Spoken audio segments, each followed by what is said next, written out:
পাখির কিচিরমিচির আর কলতানি মুখর চারপাশ, যেন গহীন অরণ্যের কোনো দৃশ্য। মূলত ইরাকের দক্ষিণাঞ্চলীয় বাসরা শহরের একটি বাড়ির চিত্র এটি। এই বাড়ির একজন বাসিন্দা মুস্তাক তালেব শখের বশে 2019 সালে বেশ কিছু পাখি পোষা শুরু করেন। এরপর বাড়তে থাকে পাখির সংখ্যা। অবশেষে নিজের শখ থেকেই হাল ধরা শুরু করলেন পরিবারের।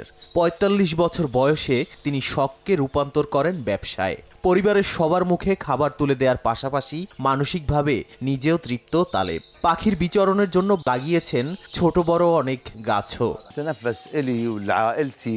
জলবায়ু পরিবর্তন এবং পরিবেশ দূষণের কারণে পাখিরা এদিক সেদিক ঘুরে বেড়ায়। আমরা নানা প্রজাতির ও বিলুপ্ত জাতের পাখির অভয়ারণ্য বানাতে চেয়েছি, সেগুলোকে প্রাকৃতিকভাবে বড় করেছি। كبرها لان شفناها يتكاثرن। তালেব শুধু পাখি বিক্রি করেন না, তার এই অভয়ারণ্যে আসেন বহু পাখি প্রেমীও। এখানে মানসিক শান্তি খুঁজে পান অনেকে, কেউ কেউ আবার কিনেও নিয়ে যান। এক একটা পাখি বিক্রি হয় $10 থেকে $100। পরিবেশ দূষণ আর জলবায়ু পরিবর্তনের কালো থাবার মধ্যেই তালেব সফলভাবে পাখির বসবাসের উপযোগী অভয়ারণ্য গড়ে তুলেছেন। এখানে 9টি প্রজাতির পাখি রয়েছে।